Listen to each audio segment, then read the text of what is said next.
என்னது? இந்தியால heart attack வரத்துக்கு ரொம்ப லோ ரிஸ்க்குன்னு ஐடென்டிஃபை பண்ணவங்களுக்கு தான் 80, 90% பேத்துக்கு ஹார்ட் அட்டாக் வந்திருக்குன்னு ஒரு அதிர்ச்சிகரமான ஒரு தகவல் தெரிய வந்திருக்குங்க. என்ன விஷயம்னு விரிவா பார்த்துருவாங்க. பொதுவாவே ஒரு நபருக்கு ஹார்ட் அட்டாக் வருமா இல்லையான்னு தெரியறதுக்கு நம்ம ட்ரெடிஷ்னலா பார்த்திங்கன்னா, கொலஸ்ட்ரால் அளவுகள் பார்க்குறது, இந்த மாதிரி சில டெஸ்ட்டுகள்லாம் பண்ணி நமக்கு ஒரு ஸ்டாண்டர்டாக ரிஸ்க் ஃபேக்டர் கால்குலேட் பண்ணக்கூடிய டூல்ஸ்லாம் இருக்குங்க. ஸ்டாண்டர்டாக வெளிநாடுகளில் பண்ண ஆராய்ச்சிகளை வச்சு பண்ணப்பட்ட ஸ்டடீஸ் இதெல்லாம். அதை வச்சு ஒருத்தரோட வயது, கொலஸ்ட்ரால் அளவுகள், பிபி, சுகர் இருக்கா அப்படின்லாம் தெரிஞ்சால் இவங்களுக்கு இவ்வளோ சதவீதம் ஹார்ட் அட்டாக் ரிஸ்க் அப்படின்னு சொல்லுவாங்க. ஆனால் சமீபத்தில் ஜிபி பண்ட் அப்படின்னு சொல்லிட்டு டெல்லியில் இருக்கிற ஒரு பெரிய ஹாஸ்பிட்டலில் ஒரு 5000 பேர் ஹார்ட் அட்டாக் வந்தவங்க.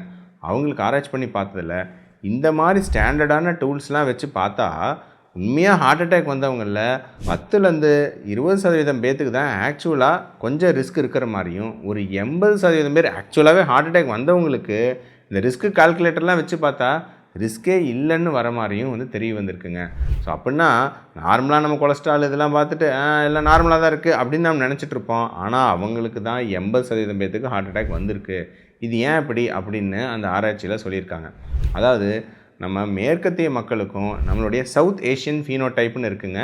நம்மளுடைய தெற்கு ஆசிய நாடுகளில் இருக்க மக்களுக்கும் உங்களுக்கு இருதயத்தோட இரத்த குழாய்களில் அடைப்பு வரத்துக்கான ரிஸ்க்கு காரணிகள் எல்லாம் பல மடங்கு மாறுது.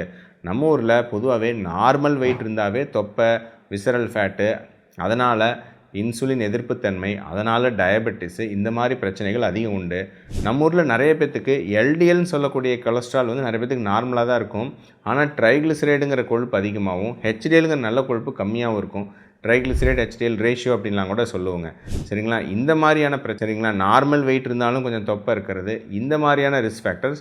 அதுக்கு மேலே எப்பவும் போல் ட்ரெடிஷ்னலாக ஸ்மோக்கிங், ஸ்ட்ரெஸ்ஸு வேலைகளில் இது எல்லாம் சேர்ந்து உங்களுக்கு சர்க்கரை நோய் வர்றது, இது எல்லாம் சேர்ந்து கொலஸ்ட்ரால் அளவுகள் நார்மலாக இருந்தாலும் உங்களுக்கு வயது கம்மியாக இருந்தாலும் ஹார்ட் அட்டாக் வரதுக்கான ரிஸ்க் பன்மடங்கு அதிகமாகிறதா தகவல்கள் தெரிவிக்குது.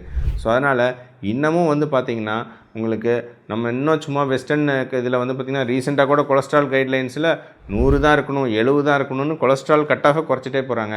வெறும் இந்த கொலஸ்ட்ரால் கட் ஆஃபை மட்டும் குறைச்சி சும்மா ஒரு ஸ்டாட்டின் மாத்திரை எடுக்கிறதுனால ஹார்ட் அட்டாக் ரிஸ்க்கு குறைய போகிறது இல்லை நண்பர்களே. அது தாண்டி நம்ம எப்பவும் சொல்கிற உடல் பருமன் குறைக்கிறது, தொப்பை குறைக்கிறது, டயபெட்டிஸை கண்ட்ரோல் பண்ணுறது, இன்சுலின் எதிர்ப்புத்தன்மையை குறைச்சி அது மூலமாக அந்த ட்ரைக்ளிசரைடு நல்ல கொலஸ்ட்ரால் இம்ப்ரூவ் பண்ணுறது, இதெல்லாம் கண்ட்ரோல் பண்ணுறது தான் உண்மையாக ஹார்ட் அட்டாக் ரிஸ்க்கு குறைப்போகுது. ஸோ கொலஸ்ட்ரால் பின்னாடி இன்னும் ஓடிட்டு இருக்க வேண்டிய அவசியம் இல்லை. இது ஒரு லேண்ட்மார்க் ஆராய்ச்சி அப்படின்னு நம்ம சொல்லணுங்க. ஸோ இன்னுமேவாவது நம்ம திருந்தணும், அதுக்கான நேரம் வந்துருச்சுன்னு நினைக்கிறேன். ஸோ திருந்துறமான்னு பார்க்கலாம்.